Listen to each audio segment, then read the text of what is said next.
भजो मुरली मनोहर नंद लाला।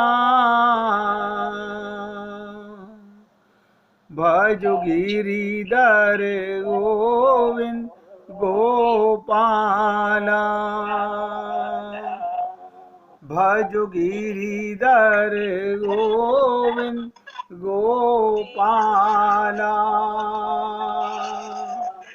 भजो मुरली मनोहर नंद लाला। भजो मुरली मनोहर नंद लाला। भजो गिरिधर गोविंद गोपाला। भजो गिरिधर गोविंद गोपाला। भजो मुरली मनोहर नंद लाला।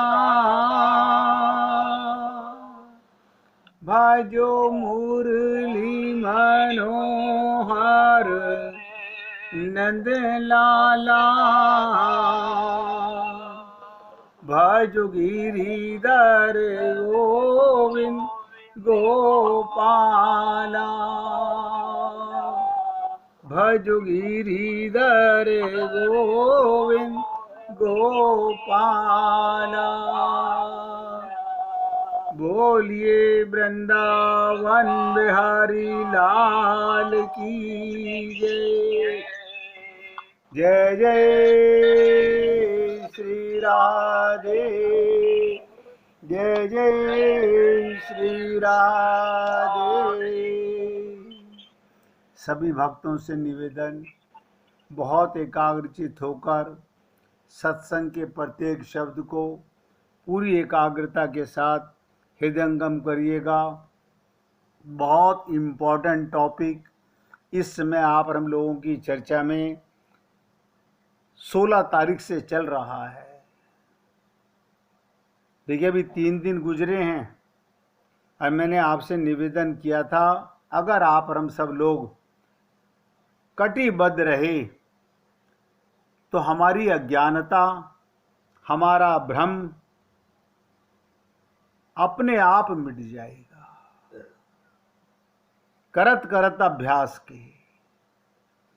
कल आपने सुना कि मनु और शत्रुपा ने भगवान से प्रार्थना की और भगवान प्रसन्न हो गए, लेकिन भगवान दोनों के सामने अलग अलग रूप में प्रकट हुए। मनु की जो इच्छा थी, जैसा भाव था, वैसे भगवान प्रकट हो गए। शत्रुपा के मन में जैसा भाव था, भगवान वैसे प्रकट हो गए। इसी बात को लेकर जब तुलसीदास जी से पूछा गया कि ये तो बड़ी विचित्र बात है, सबकी बातों को पढ़ें, ऐसा लगता है परस्पर बड़ा झगड़ा है, विरोध है। तो तुलसीदास जी से पूछा गया तो उन्होंने क्या कहा? गुरु कहो राम भजन नीको मोही, लगत राज डगरो सो। बस बहुत ध्यान दो, क्या कहते हैं तुलसीदास जी? बस गुरुजी ने कह दिया तू राम नाम लिया कर। राम बोला के नाम से प्रसिद्ध हुए थे ये। मुझे तो लगा यही मेरा राजमार्ग है,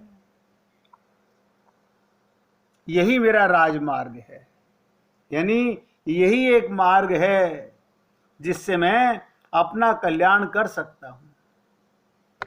सभी सोचें, हम लोग रोज सत्संग सुनते हैं, अनेक संत महात्माओं को सुना है, लेकिन जो मूल चीज है मन बुद्धि का सरेंडर करना, वो नहीं कर पाते हैं।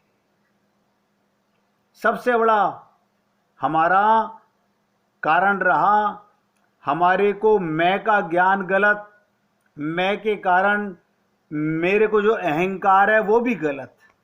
आत्मा को कोई अहंकार नहीं है, आप आत्मा हैं।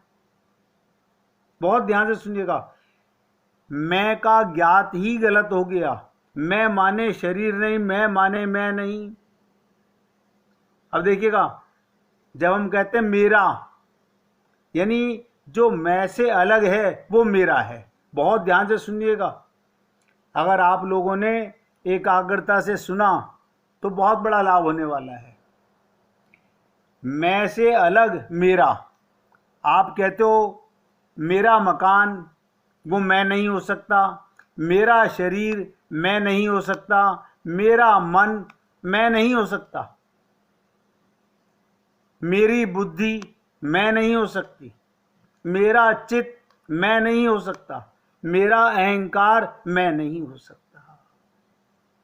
इसका मतलब हम चेतन परमात्मा के अंश आत्मा हैं, लेकिन अनंत जन्मों से एक गलत अभ्यास हम लोगों को पड़ गया कि हम अपने को देह शरीर मानने लगे। इस मैं के कारण हमारे अंदर हमारी बुद्धि मलिन हो गई, हमारा चित्त मलिन हो गया, हमारा अंतःकरण मलिन हो गया और हमें अहंकार आने लगा।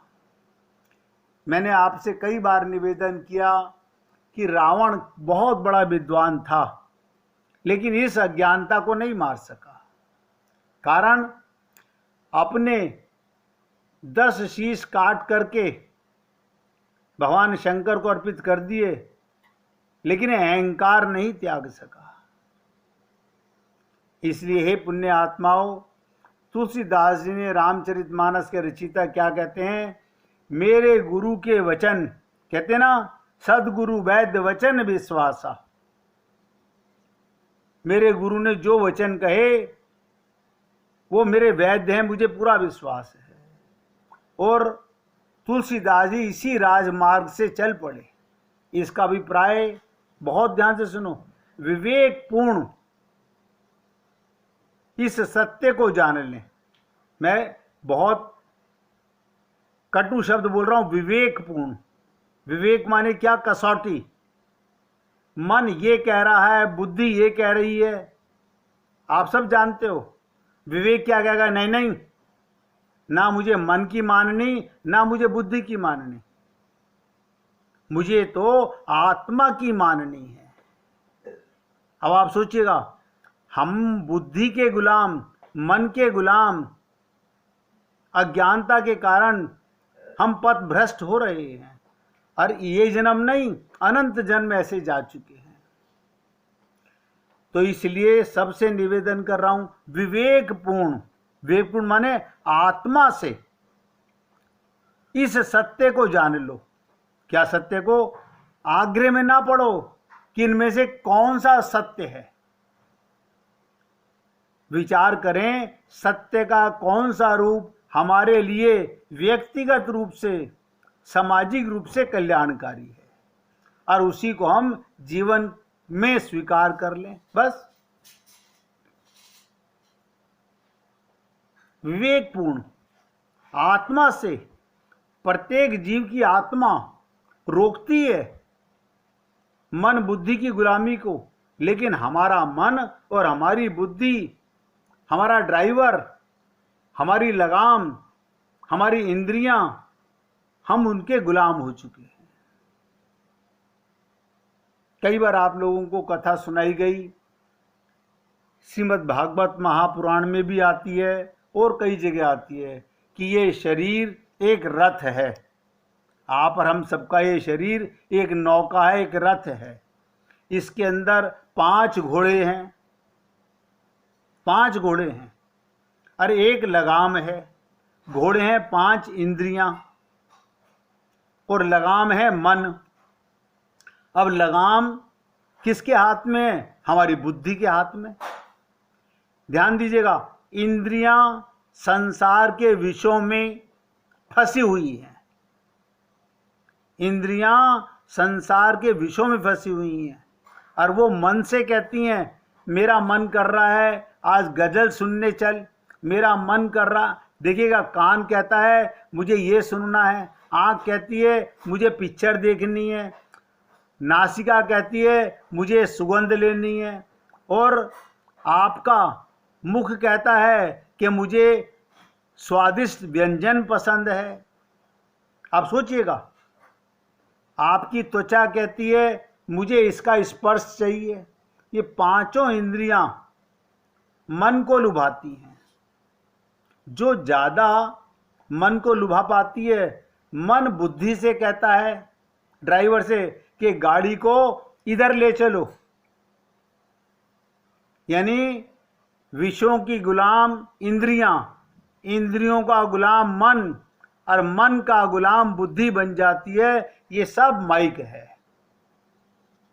हम जीवन पर्यंत अपने मन, अपनी बुद्धि के दम पर, क्योंकि विवेक नहीं है हमारा। और कई बार आप लोगों ने सुना कि बिनु सत्संग विवेक ना होई। अभी हमारे पास बुद्धि तो है, विवेक नहीं है। विवेक क्या होता है वो भी समझ लीजिएगा। ये कार्य भगवान के निमित्त है, ये सेवा के लिए है।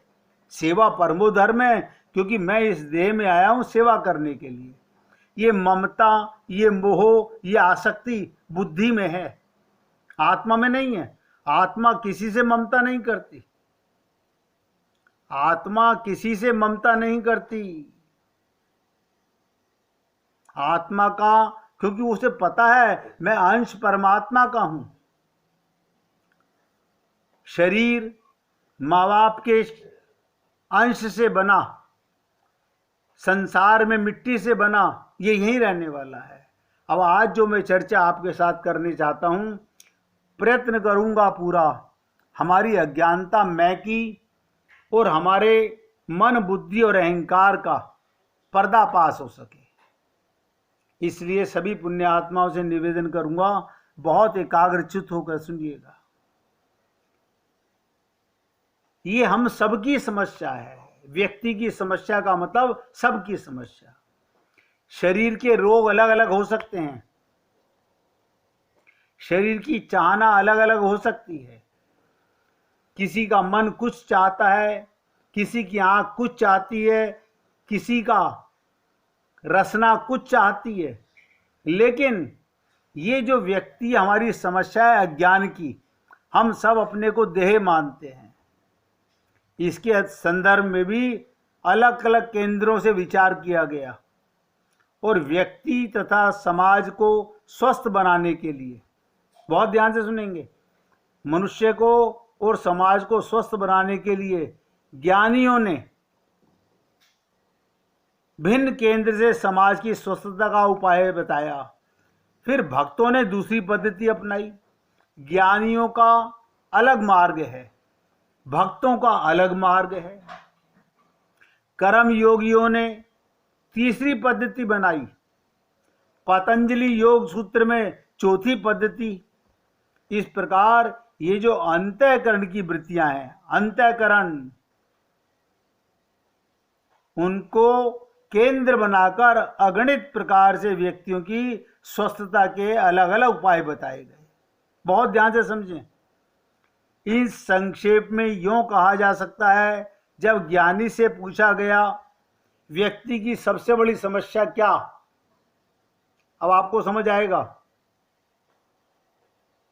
व्यक्ति की सबसे बड़ी समस्या क्या, तो व्यक्ति के पुनर्निर्माण का उपाय क्या, तो ज्ञानियों ने क्या कहा, व्यक्ति की बुद्धि में जब तक भ्रम है और जब तक भ्रम का निवारण नहीं होगा, तब तक व्यक्ति में विवेक जागेगा ही नहीं। बहुत ध्यान से सुनो, विवेक नहीं जागेगा। हमें लगेगा हमारा विवेक काम कर रहा है ना। हम हर व्यक्ति की बुद्धि में एक भ्रम है। बताइएगा, आपकी बुद्धि परिवार को ही अपना मानेगी, आपकी बुद्धि अपने शरीर को ही अपना मानेगी, आपकी बुद्धि अपने पैसे को ही अपना मानेगी। ये विवेक नहीं है, ये विवेक नहीं है, ये सत्संग का कमाल नहीं है। तो जब तक व्यक्ति के विवेक जागृत नहीं होता जब तक ये व्यक्ति बुद्धि का गुलाम है। लगता है कि मेरे को विवेक आ गया ना।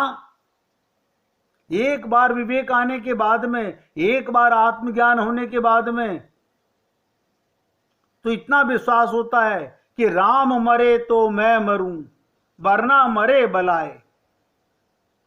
कोई मरता ही नहीं है, कोई मरता नहीं है। अब आप कहोगे ये मुंह लटका के जो मरने के बाद बैठे हुए हैं, ये सब विवेकी नहीं है, ये बुद्धि के गुलाम है। भगवान की लीला चल रही है। जब ये पता चल गया, हमने क्या रामचरितमानस में सीखा, क्या भगवान श्री कृष्ण से गीता में सीखा। भगवान गीता में कह रहे हैं ममे वांशो जीव लोके, जीव भूत सनातन है, ये मेरा अंश। बताइए, भगवान कहते हैं मेरा अंश। कौन सा अंश? मल में पड़ा हुआ कीड़ा भी मेरा अंश है। आप और हम लोग नहीं कह सकते। कभी आप सोच सकते हैं एक कीड़े को भी हमारा बहन भाई है, ये भी आत्मा है, हम भी आत्मा है। जैसे बस इतना फर्क है, ये नर्क योनि में पड़ा हुआ है, हम मनुष्य योनि में पड़े हुए हैं। अंतर कुछ नहीं है, क्योंकि विवेक नहीं जागा है। विवेक जागने के बाद सिया राम में सब जग जानी। और यहीं पर हमारी गाड़ी रुक गई है। हम सबकी गाड़ी यहीं रुकी हुई है। बहुत बड़ी बात होती है कि व्यक्ति को यह समझ आ जाए कि मेरा विवेक नहीं जागेगा तो मेरा अहंकार कैसे जाएगा। बहुत प्रश्न करेगा, लेकिन बिना विवेक के प्रश्न सारे गलत हैं। क्योंकि मैं का ज्ञान गलत है तो मैं का मन भी गलत है, मैं की बुद्धि भी गलत है। तो सबसे पहली चीज रामचरितमानस में कहा गया ईश्वर अंश जीव अविनाशी। बताओ, रामायण भगवान तो कह रहे हैं ये अविनाशी है, हम कहते हैं हम मर जाएंगे। ये हमारा विवेक है, ये हमारी जागृति है, ये हमारा ज्ञान है, ये हमारी पूजा पाठ है। ये हम पुस्तक पढ़ पढ़ करके क्या सीख पा रहे हैं? इसलिए जब तक व्यक्ति में विवेक जागृत नहीं होगा, विवेक माने कसौटी, बहुत बड़ी चीज है, कसौटी चाहिए, तब तक व्यक्ति भटकता रहेगा। देखिए, आप लोग क्या समझते हैं, हमने गुरु धारण कर लिया, हम गुरु की शरण में चले गए कहने से, और हमने वही लकीर के फकीर रहे, अपने को स्त्री पुरुष मानते रहे, अपने को हिंदू मुस्लिम सिख ईसाई मानते रहे, वही मंदिरों में पूजा पाठ अर्चना करते रहे। गुरु के मिलने के बाद में आप मुझे बताइए, कब आपको ये दृढ़ता हुई कि मैं आत्मा हूं? कब ये विश्वास हुआ? कब आपके विवेक में ये बात आई कि राम मरे तो मैं मरूं? जिसको पूछो, अब हम इतने साल के हो गए, अरे बाबा तुम्हारा शरीर इतने साल का हो गया, तुम तो अजन्मा हो, तुम्हारी उम्र तो भगवान के समान है। तीन तत्व अनादि, जब से भगवान तब से जीव। बताइए, तभी से माया। बस क्या अंतर है? भगवान जीव पर और माया पर शासन करते हैं। जीव चेतन है, भगवान का अंश है, माया जड़ है, उनकी दासी है। और आप और हम सब लोग माया के गुलाम हैं। वीना जी ने लिखा मेरा मन बहुत परेशान होता है। अरे मन तो तुम हो ही नहीं, परेशान तो हो गई। अपने को शरीर मानोगे, अपने मन को माया का, तो परेशान हो गई। क्योंकि माया में तुम्हारे मन की नहीं होगी तो परेशानी अपने आप आएगी। विवेक नहीं है। एक बार विवेक जाग जाए तो इतना दृढ़ विश्वास हो जाएगा नैनम छिन्दन्ति शस्त्राणि नैनम देहेति पावका। मैं शरीर छोड़कर चला जाऊंगा, मरूंगा नहीं। कहां जाऊंगा? अगर विवेक जाग गया, आत्मज्ञान हो गया, भगवान से प्रेम हो गया, तो भगवान के लोक में जाऊंगा। आत्मज्ञान नहीं हुआ, विवेक नहीं जागा, और मैं यही मानता रहा मेरे बच्चों का क्या होगा, मेरे मकान का क्या होगा, मेरे परिवार का क्या होगा, तो इसका मतलब तुमने अपने को मरने वाला माना। ये सब मरने वाले नहीं हैं। आज तुम मर रहे हो, कल ये भी मरेंगे। विवेक नहीं है हमारे पास में। लगता है हम सबको हमारे पास विवेक है, लेकिन नहीं है। इसलिए हे पुण्य आत्माओं, फिर निवेदन कर रहा हूं, व्यक्ति की बुद्धि में जब तक भ्रम है, हमें गुरु तो मिल गए, हमारा भ्रम नहीं मिटा, हमारा भ्रम नहीं मिटा, तब तक भ्रम का निवारण नहीं हो सकता। आप बताइए, आप अपने छोटे से बालक थे, बुद्धि नहीं लगानी आती थी, आप माता की गोदी में थे, आपको कोई चिंता नहीं थी।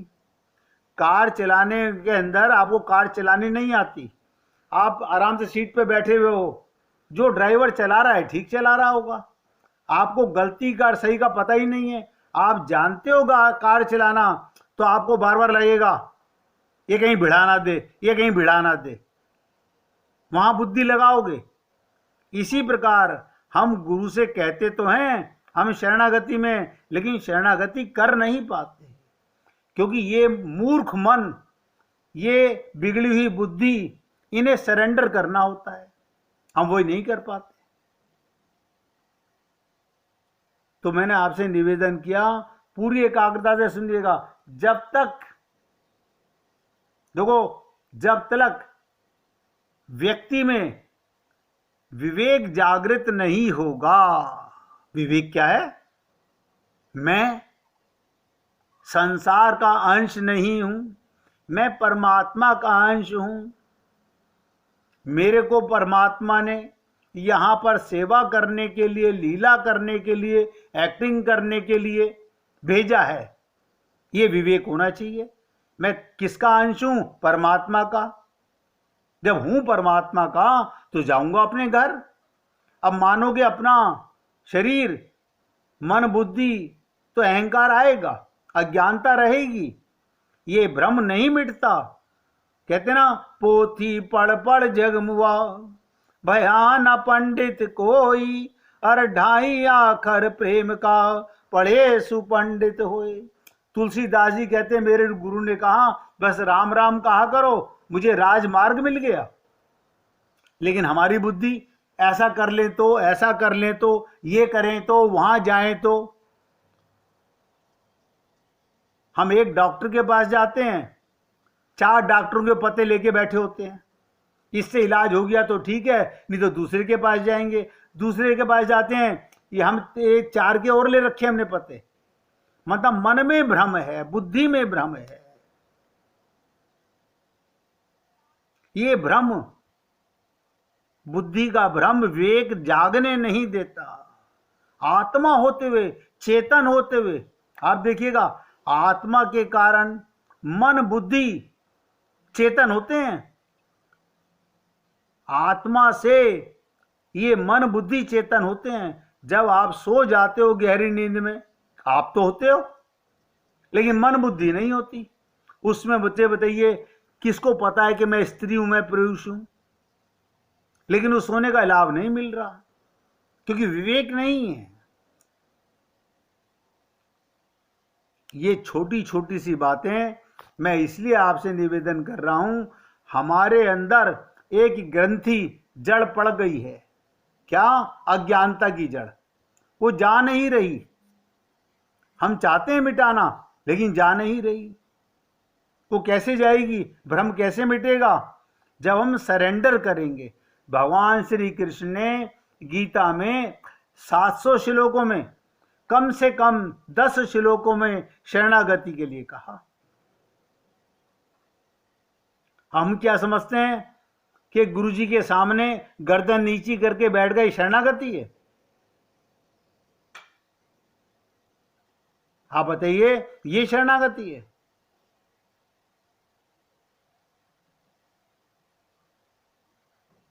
इसलिए बहुत एकाग्रता से सुनिएगा। अभी एक कथा सुनाने जाऊंगा कि कितने बुद्धिमान, कितने विद्वान जनक जी की सभा में बैठे थे। एक से एक बड़ा पंडित था, सबके सब फेल हो गए अष्टवक्र जी के सामने, क्योंकि अष्टावक्र जी के पास विवेक था, उनके पास विवेक नहीं था।